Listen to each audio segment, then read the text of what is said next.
पक्षाचा एक नेता नाव न घेता ते बोलले की उमेदवार घोषित करण्यास श्रीगोंद्यामध्ये त्यांनी साजन पाचपुते यांचं उमेदवारी घोषित केली, हे योग्य नाही नाही, कोणत्याही पक्षाने उमेदवारी जागा कोणत्या पक्षाला जातात त्याचा निर्णय होत नाही तोपर्यंत उमेदवारी घोषित करणं योग्य नाही.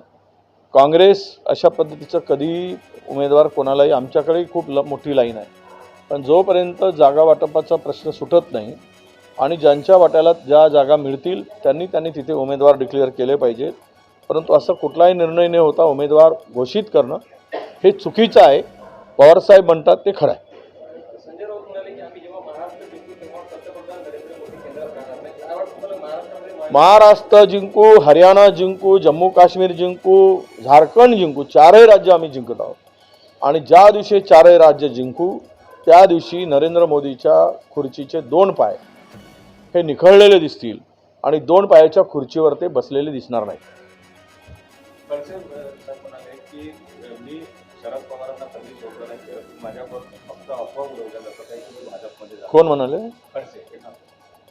पण काय आहे ते मला माहीत नाही, पण ज्या वावड्या किंवा ज्या बातम्या येतात आणि ते स्वतःही म्हणतात त्यावर त्यांनी पडदा टाकावा.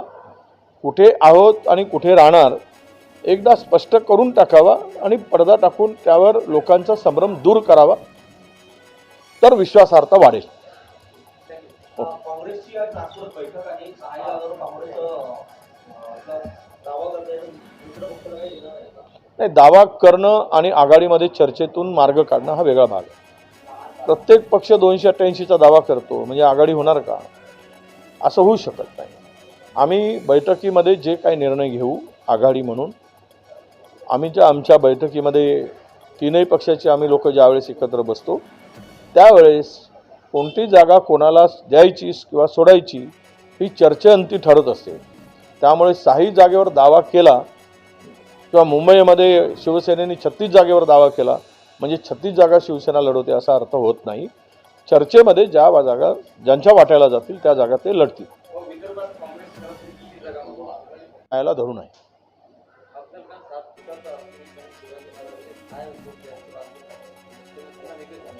नाही, त्याला बोलण्याची मर्यादा नाही आहे. नितेश राणे अवास्तव बोलत आहे.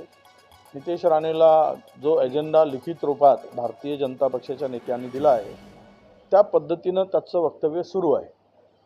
त्यांना निवडणूक हारत आहेत, निवडणूक जिंकू शकत नाहीत विधानसभेची.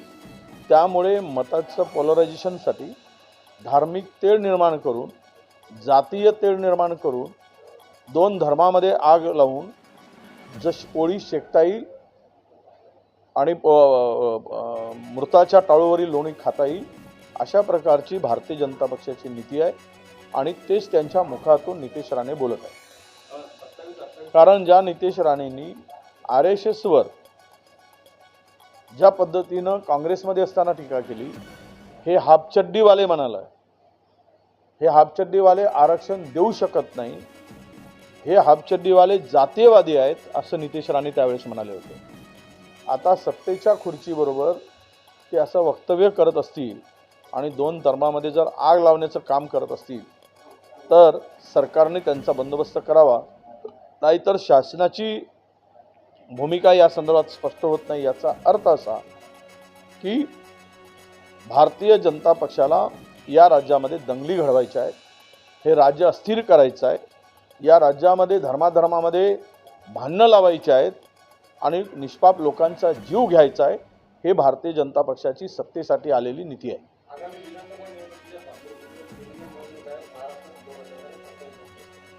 नाही, ठीक आहे, दौरा करू देत. महाराष्ट्रामध्ये निवडणूक वेळेवर व्हाव्यात ही सगळ्यांची मागणी आहे आणि महाराष्ट्रामध्ये जर भारतीय जनता किंवा सरकार पुरस्कृत दंगली झाल्या नाही आणि त्यांना जर निवडणुका नको आहे तर महाराष्ट्र अस्थिर करतील आणि निवडणूक आयोगाला अहवाल देतील राज्यपालांच्या माध्यमातून की आज महाराष्ट्र पूर्णतः अस्थिर आहे, अशांत आहे, धार्मिक तेढ निर्माण झाले आहे, त्यामुळे निवडणुका पुढे ढकला असाही डाव खेळतील. हा रडीचा डाव आहे. पराजय पुढे दिसत असताना रडीचा डाव, कारण लाडकी बहीण आणूनही उपयोग नाही. महाराष्ट्र पूर्णतः साफ केला यांनी. त्यामुळे हे कुठल्याही डाव खेळू शकतील. तुम्ही जेवढ्या निवडणुका लांबणीवर टाकाल तेवढ्या महाविकास आघाडी भक्कमपणे मजबूत होईल आणि आम्ही निवडणुका जिंकण्यामध्ये आमची संख्या अधिकाधिक वाढेल आमदारांची. भाऊ ओबीसी नेते लक्ष्मण हाके यांनी शरद पवार आणि मुख्यमंत्र्यांवर टीका केली. शरद पवार हे महाजातीवादी नेते असल्याची टीका त्यांनी केली, तर मुख्यमंत्री हे जरांगेच्या तालावर नाचतात अशा प्रकारे त्यांनी टीका केलेली आहे. असं कसं होऊ शकतं त्यांचं ते मत वेगळं असू शकेल किंवा त्या संदर्भात त्यांची जी काही भूमिका आहे ओबीसी नेते म्हणून ती त्यांनी मांडली असावी, परंतु पवारसाहेबांच्या संदर्भात आम्हाला असं कधी काही जाणवलं नाही. आणि मुख्यमंत्री तर समाजाला बनवण्याचंच काम करत आहे. कारण ज्यावेळेस जरांगे पाटलांचा मोर्चा होता आणि तो नवी मुंबईला अडवला गेला त्यावेळेस यांना अधिकार नसताना काय लिहून दिलं की अधिकार असताना काय लिहून दिलं, त्यानंतर त्यांनी ती माघार घेतली, त्यावेळेस गुलाल उधळला गेला.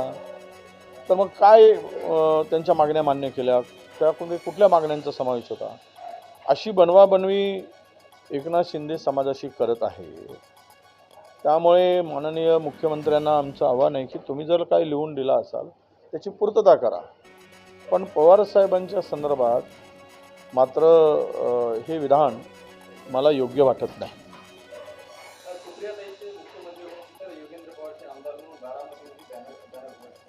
बॅनर सगळेच आपापले पक्ष लावतात, आपापल्या समर्थकांचे बॅनर लावत असतात.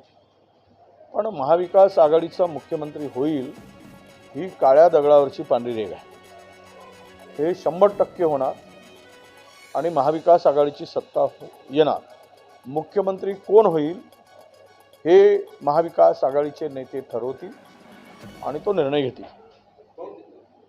घड्याळ चिन्हाबाबत तातडीने निर्णय घ्या, जर समजा निर्णय होणार नसेल तर ते चिन्ह जोडतो अशा प्रकारची मागणी शरद पवार. ती मागणी योग्य आहे, न्याय प्रविष्ट मामला आहे आणि निवडणूक आयोगाने जो काही निर्णय घेतला त्याला ते चॅलेंज केला गेला आहे. आणि मला जे सकृतदर्शनी जी काही वस्तुस्थिती आहे ती आता लोकसभेमध्ये कोण जनता कोणाच्या बाजूनं आहे हे लोकसभेमध्ये दिसलं आहे.